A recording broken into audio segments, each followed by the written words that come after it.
Keepers, for bringing Deborah and Keith here. Just listening to your voice reminded me of our family in Jerusalem.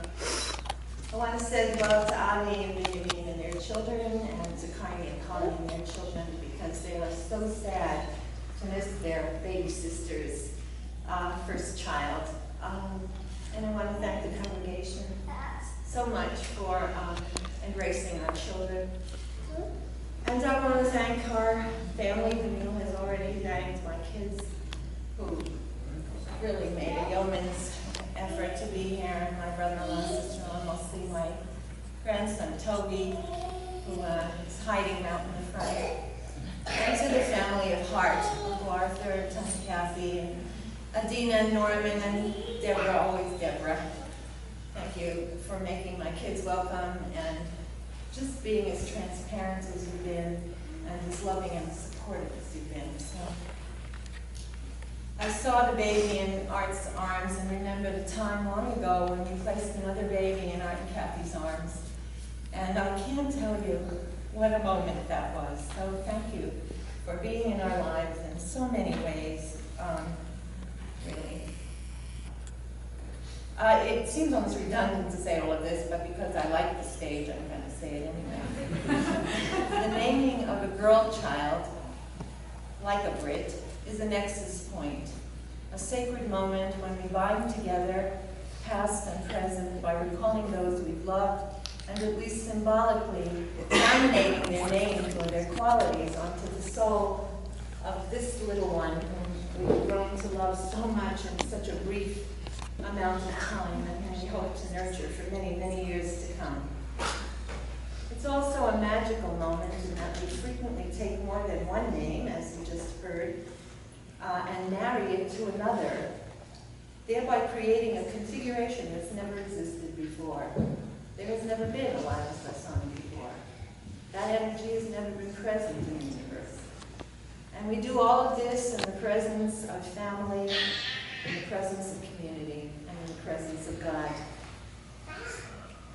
The individual whose qualities I'd like to introduce into this process are those of my teacher, Madame Colette Abuka Muscat, a woman who served as a grandmother figure to Adira and to my sons for close to 20 years.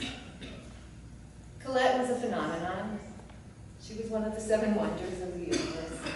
People came from across the world to meet her. She was a Jerusalem psychologist and wise woman who came from an illustrious Algerian family of healers and spiritual leaders. She claimed to have learned Kabbalah from her grandmothers, in and of itself not a small feat.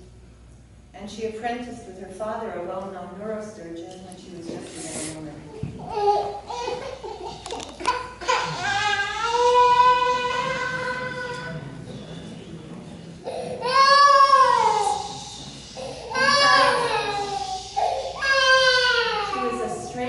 Combination of the modern and the ancient world, in that she studied psychology, philosophy, physiology, and anthropology at Sorbonne, and she trained with renowned therapist Robert Dessois, a well-known French expert in what was called waking dream therapy. Eventually, Colette developed her own method of healing, which she simply called imagery, a technique which is similar to what North Americans call visualization. Though imagery has also been likened to a meditative process because it's based on biblical, liturgical, and Kabbalistic sources. And like visualization, it has become a popular tool used by cancer patients especially, though it can certainly benefit anyone. And if you'd like to talk about imagery, I would be happy to talk to you over a glass of schnapps.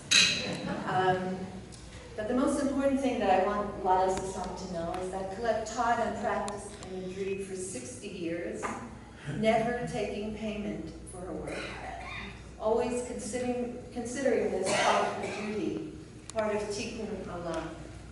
All of this is background to an amazing human being. Colette was a mother of 2 sons, and she adopted her sister's 2 young children when her sister died. She was a Zionist, and I don't even think my kids know this. She was the president of European Hadassah, and seems so unlikely. And she traveled all over Europe on behalf of Israel, attending the Zionist conference where she connected with my aunt and uncle way before we ever came to know her.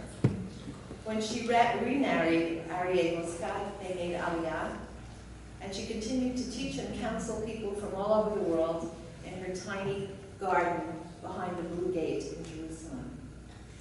Colette lived through wars, served as part of the Algerian resistance, was creative, courageous, and yes, tenacious, and she was able to adapt to the changes that took place during the 94 years of her life.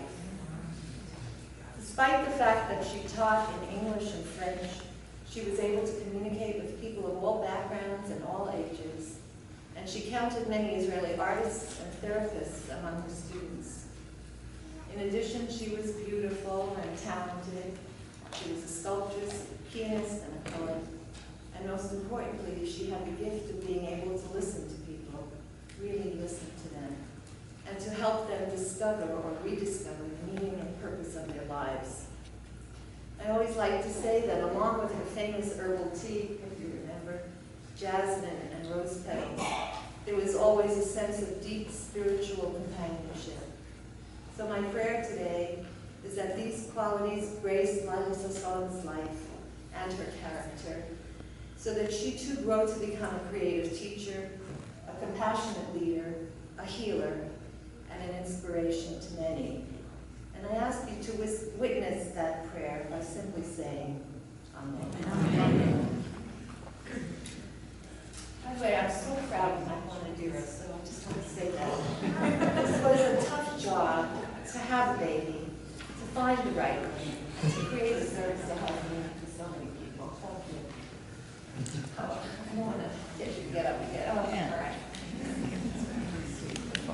Well, you guys are up. I want to ask, unfortunately, I wasn't going to take that off because I wanted to make room for you guys to sit in the chair, but then beat me to it. So I want to, before you guys go sit in the chair, you know, this ceremony has two names. The modern name is called Simhat Habat, rejoicing of the birth of a child. But its real name, which is maintained in the Sephardic tradition, is called Zebed Habat, the gift of the daughter. Zebed is like matana, but it has a more poetic sense. So in honor of this gift and your participation in the arrival of Lilah Sasson, they're going to lead us in the Shechina. Baruch atah Adonai